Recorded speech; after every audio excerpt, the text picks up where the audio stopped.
We've been talking in class a lot about different roof shapes and housing styles, and now we need to talk a little bit about the types of furnishing and decor that coordinate with those different housing styles. But before we get started with the exact decor, I want to start with a little background history of the chair. When we see all of these words, department chair, chairman of the board, committee chairman, what word do they all have in common? As you might have guessed, the word chair. And depending on your social class, your position, or your level of status you may have had different types of chairs that you were allowed to sit on. Usually, the lowest class citizens or the servants would be seated on a small rug, a mat, or a small cushion or a pillow, typically on the floor. The next level up of citizens would be allowed to sit on a fancy pillow or possibly a stool. As your status level climbs, you were allowed to move up from the floor and be seated at a stool. If your social status climbed even more, then your chair style improved. So the next class level would be allowed to sit on a simple chair with a back on it. Of course, the highest level of social class is the king or queen, and they were the only class status allowed to be seated on the throne, and they always had the best seat in the house. The word chair still relates to a position of authority. The chair is the single furniture piece that helps us to determine a furniture's time period and style. Most common chair styles include the ladder back chair, a wing back, Windsor chairs, and upholstered chairs. Now, there are lots of different styles of chairs, but these are just some of the most common ones.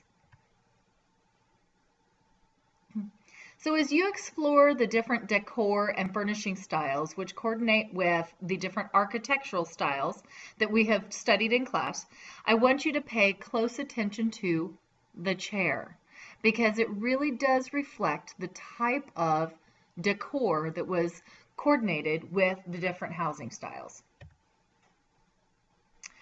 So for our portfolio assignment over furnishing styles, here's a few different examples.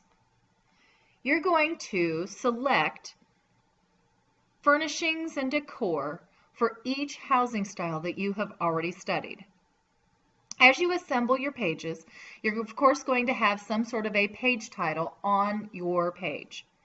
For instance, on this one it says Decor Style for Cape Cod. I also want you to find 3 to 5 different fabric and wallpaper and paint samples that you could put on the board that coordinate with that particular style, that reflect the taste. You will also find 3 to 5 furniture pictures. Now this person chose to find actual room examples, but you could also find individual furniture pieces as well. But in either case, they need to be the style of furniture that would coordinate with the housing style. If you refer to your notes handout, there's lots of information in there about what kind of furniture would be appropriate for each housing style. Above and beyond that, you can also do some additional research.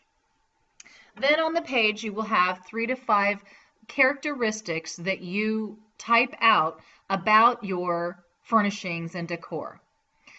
So you can see that this person bulleted 3 different items talking about the typical decoration being of a nautical or ocean theme for Cape Cod.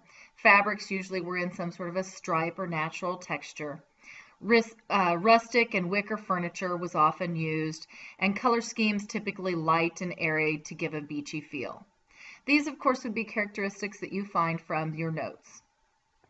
Additionally, on a separate tab, you're going to find a picture of a chair, a single chair by itself, no background included, just the chair, that would be representative of this particular decor style.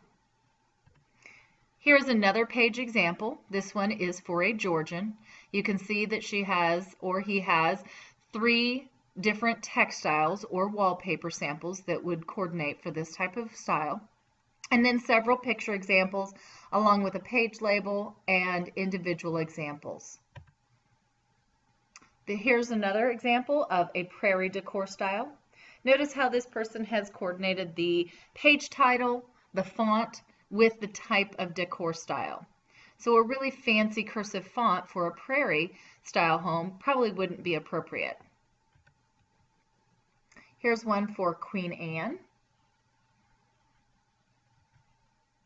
Okay, so you have your instructions for the assignment, and now you will go to your computers and begin to design your pages.